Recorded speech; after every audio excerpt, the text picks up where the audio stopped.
is firstly, welcome everyone to this particular episode of Grow Together. It's all about relationship intelligence, and we're going to explore one of the most critical yet often overlooked skills in business success, and that is relationship intelligence. And I'm excited today, I really am, to actually share some practical strategies that will help you implement immediately what you want to do to transform your professional connection. So, what we're going to do is we're going to just back up a little bit. We'll talk about what is relationship intelligence. At its core, relationship intelligence is the ability to understand, to build, and to leverage meaningful professional relationships to achieve mutual success. Now, why is that so important? Why does it matter? In today's business world, it's hyper connected. We live in a hyper connected business world. Technical skills and expertise, they're only part of the equation. What truly sets you apart, what truly sets your high performance apart, is your ability to build real trust-based relationships, ones that create opportunities, that fosters loyalty and drives shared outcomes. So relationship intelligence is more about it's more than just networking. It's about understanding yourself and others at a deeper level. It's about building trust that lasts beyond a single transaction. It's about leveraging relationships ethically to create win-win outcomes. And when you master relationship intelligence, you don't just grow your contacts, you grow your influence, your impact, and your ability to create lasting success for yourself and for those around you. So let us take a look at something from Harvard Business Review.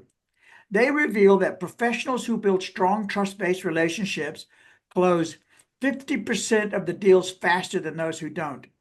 Teams with high relational intelligence, they experience 30% greater collaboration and innovation. Leaders who prioritize relationship building are twice as likely to be rated as top performers by their peers within their organization. So what does this all mean for you? It's simple.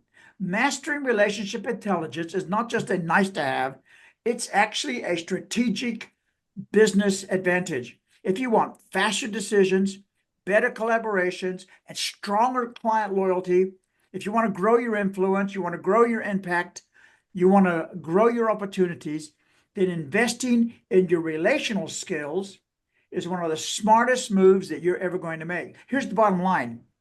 In today's world, your ability to build meaningful professional relationships is just as important, if not more, than your technical expertise. So, what we're going to cover today: why relationship intelligence matters. We're going to give you an ROI, some numbers. The 4 pillars of relational intelligence: reading business social cues, building authentic connections quickly, maintaining relationships through challenging times, and action planning for implementation. And as normal, as usual, I'm recording this, and so we're going to give you a video of this when we're through, a little bit of an edited one, so it won't be the whole long, full Monty. Okay. The return on relationship intelligence. Here's some numbers. When it comes to real-world business impact, the data really speaks for itself. Relational intelligence is not optional, it's actually essential. 50% faster deal closures happen. Professionals who master relationship trust they do close deals in half the time compared to those who rely solely on technical skills. So trust accelerates decision making, and we'll talk about trust in just a moment. 2 times more likely to be rated top performers. Leaders who invest in building authentic relationships are twice as likely to be seen as top performers by their peers, by their teams, by their leadership. Relationships amplify your relation credibility. 3 times higher client retention rates. Professionals or companies that prioritize relationship building, they retain clients 3 times longer than those who treat interactions as transactional. And so that means strong relationships, they build enduring loyalty. And 40% greater team collaboration. Teams that practice high levels of relationship intelligent collaboration, they have 40% more effectiveness. They lead to faster innovation, smoother execution, and stronger results. That means trust multiplies collective performance. Here's a key takeaway from this particular ROI of relationship intelligence. Relationship intelligence doesn't just feel good, it delivers measurable, sustainable business growth. All right. There are 4 pillars of relational intelligence. I'll talk about each one of them, starting from the bottom and working up. Self-awareness, understanding your communication style. You cannot meaningfully connect with others until you fully understand how you naturally show up. That means in your words, in your tone, in your energy, in your intent. Mastering your communication style is your very first step in building trust, credibility, and authentic influence. Step number 2 is social intelligence, reading others and adapting accordingly. Great connectors don't just express themselves well. They read the room. They pick up unspoken cues. They adjust their approach in real time. Relationship intelligence demands empathy. It demands emotional radar and flexibility to meet others where they are. Number 3, strategic connection, purposeful relationship building. Strong networks aren't built by accident. They grow through intentional, value-driven connections that align with your mission, your vision, and your long-term goals. Every meaningful relationship starts with clear purpose, mutual respect, and proactive engagement. Number 4 is consistent nurturing, a systematic follow-up and long-term investment. So, relationships are living assets. They require care, they require attention, and they require time. Following up thoughtfully and investing consistently ensures that trust deepens, opportunities grow, and your professional ecosystem thrives far beyond the first conversion and conversation. Let's do a quick assessment for you. Are you primarily a director, which means you're task focused or you're direct, or you're a thinker, which means that you are task focused and analytical, or are you a socializer? That means that you're people focused and you're expressive. Or are you a relator, someone who's people focused and supportive? So which one do you think you are? I'd love for you to write that down and maybe pop that in the chat or shoot it to me, because that's going to help you when you understand your default style. Director, socializer, thinker, relator. When you understand your default style, it helps you adapt to connecting with others. For example, a socializer will find it quite easy to adapt and to socialize and to function. But someone who's much more task focused and analytical, it's not quite as easy. They find it a little bit probably less comfortable. People focused, supportive approach that values harmony and thoughtful connections in the relator. They actually have a different way to the thinker who's task focused, analytical approach that values accuracy and logical problem solving. That was just a quick assessment. Be interesting to see who you are. Don't have time, but we'll move on. All right. Reading business social cues. This is really important. There are 3 levels. Let me tell you what they are. Level 1 is what we call content listening. At this level, you hear what's being said. You hear the facts. You hear the information. You hear the surface level details. Most business conversations, this is where they stay. But content alone rarely tells the full story. To truly connect, you have to go deeper. You have to take it to another level. All right, level 2, context listening.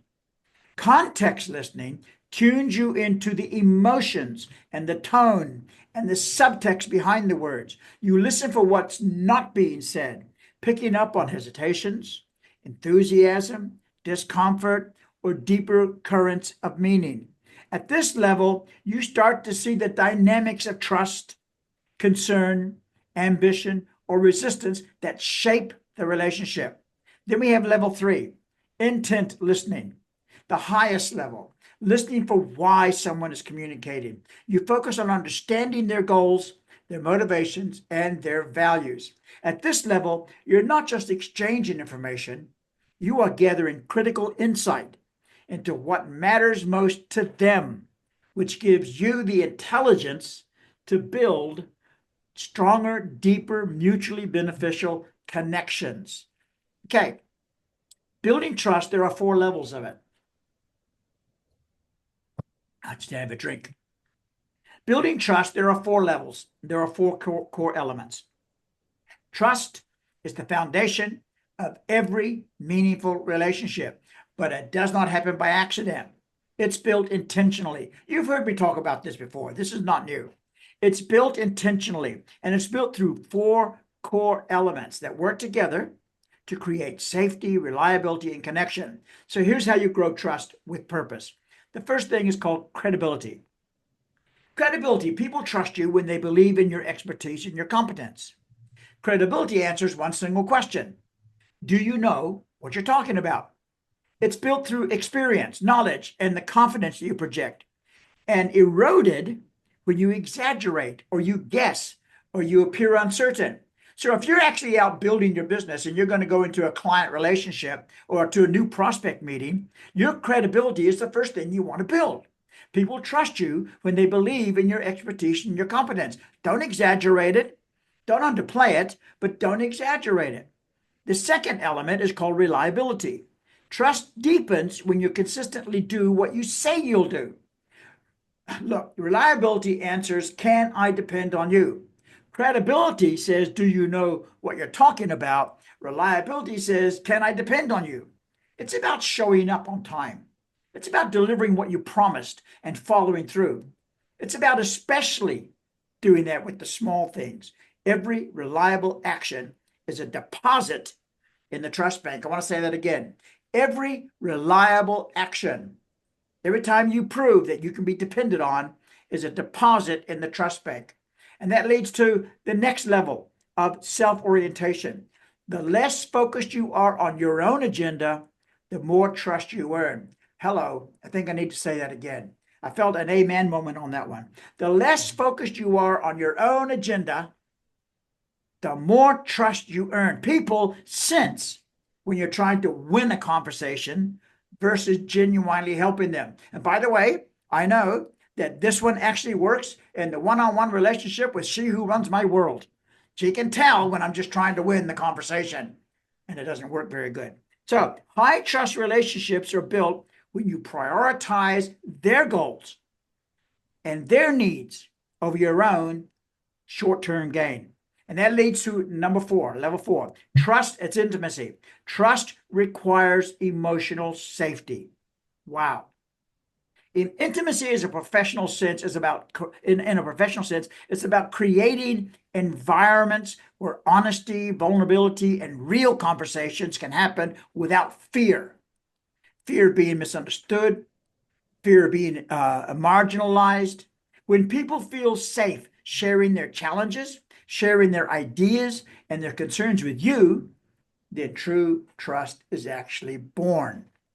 All right, let's talk about maintaining relationships through some challenges. All right. Strengthening and repairing relationships, even the strongest professional relationships, will at some stage experience a challenge, and you need to strengthen them or repair it. All right. I've had a number of them to where I thought, oh, this is a goner.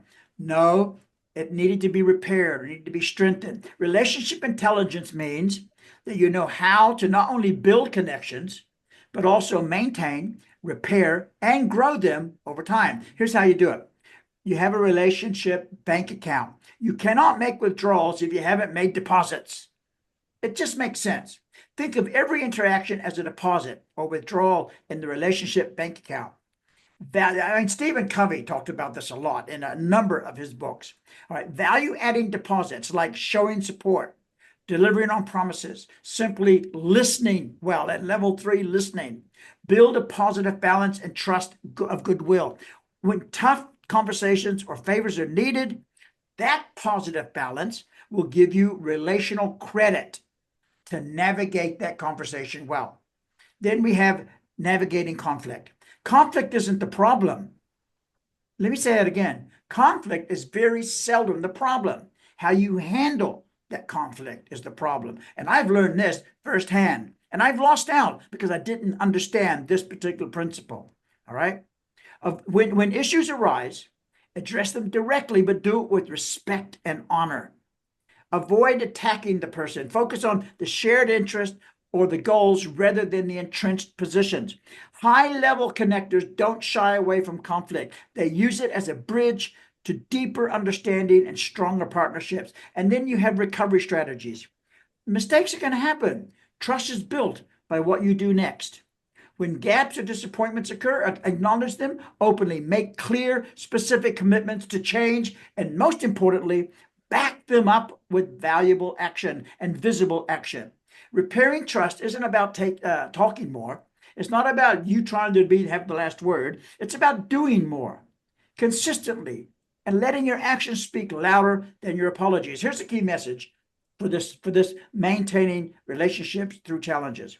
Long-term professional success depends not on avoiding relational challenges, but on mastering the art of strengthening and repairing trust through deliberate, intelligent action. All right. Here's some action planning for you. You need to action plan for implementation. Relationship intelligence isn't about you just understanding. It's about something you live out daily. You turn insights into impact. And here's a simple but powerful action plan that you can use. All right. Use assessment. You can't improve what you cannot measure. Begin by rating yourself 1 to 10 on each of the 4 pillars: self-awareness, social intelligence, strategic connection, and consistent nurturing. Identify your lowest score and start there. Growth accelerates when you focus first on your greatest gap. Then you set up daily practices. Small daily actions lead to significant relational growth. Each day is aimed to complete this: 1 purposeful conversation where you truly listen and add value. 3 value-added deposits into relationships, encouragement of help and connection. 5 minutes of reflection to assess what worked and what you can refine for tomorrow. These simple habits, they'll build momentum over time. They don't want you to look at a 30-day challenge. Intentionally transform relationships. Select 5 key professional relationships you want to strengthen. Create a specific nurture plan for each. What value can you add? How often will you connect? What actions will deepen trust and partnership? Track your engagement and progress over the next 30 days. And then when you track that, feedback fuels progress. So document what you try, what succeeds, what needs to be adjusted. Be honest with yourself. Adapt your strategies based on real-world feedback, not just theory. Here's a key mindset for you. Building trust, high-impact relationships isn't a one-time effort. It's a deliberate, evolving practice. All right, some key takeaways for you. I'm going to wrap up. Here's what we're talking about: direct business impact. Relationship intelligence isn't just a soft skill, it's directly driving business performance. Research shows that professionals with stronger relational skills, they close deals faster, they retain more clients, they collaborate more effectively, and they achieve higher leadership impact. Simply put, better relationships create better results. Then you have a framework for development. Growth doesn't have to be accidental, it can be structured. The 4 pillars: self-awareness, social intelligence, strategic connection, consistent nurturing, they give you a clear, repeatable framework for building your relational skills over time. You always know what to work on next. And then you have authentic connection. Real relationships require both head and heart. Let me say that again: head and heart. It's not enough to network strategically. People can feel when it's purely transactional. True relationship intelligence balances strategic thinking and a sincere, genuine interest in others' success and their well-beings and their goals. And then you have compounding returns. Small daily investments create exponential growth over time. You don't have to overhaul your relationships overnight. No, instead, small, consistent actions: listening well, following up, adding value, stack up, compound, and eventually you create a network of deep trust and opportunity that accelerates your career and your business. Here's the final thought: relationship intelligence isn't about something you master once. It's a daily commitment to connect better, serve better, grow better, one conversation at a time. All right. Next month, grow together. Oh, before, let me tell you about the newsletter. We have a newsletter. Only 4 issues a year is going to come out. I've already produced the first one. You can have it if you haven't got it. It's free of charge. It's helping business owners grow with deliberate purpose and with faith. If you want the first issue and you want to get into the mail list, the next one's coming out in June. If you want that, just email me, Eugene at Eugene Moreau. Give me your name. And if I don't have your email address and you haven't joined us yet, then I need to have that as well. I'll send you that email with that newsletter right away. And for next year, next month, we're going to be talking about what if every setback was actually a setup for success. This one, we're talking about the growth mindset. That's what we're talking about. Here's what you can expect. In this, what we're going to talk about is we're going to explore how high performers, they don't just survive setbacks, they use them as a catalyst for growth. You're going to learn how to reframe obstacles as opportunities, practical tools to strengthen your resilience muscle, strategies for embracing change rather than resisting it, and ways to unlock even greater potential through challenge-driven growth. Bottom line, a true growth mindset doesn't eliminate challenges, it transforms your relationship with them. When you see setbacks as setups, you move faster, you adapt better, you achieve more than you thought you possibly could. So mark your calendar now for May 27 at 3:30. You will get some emails on this, which will fill you in as to when the date is and give you more. You can expect at least 3, maybe 4 emails between now and May 27 that will just give you little snippet insights into what that's going to be. Okay, that's us for today.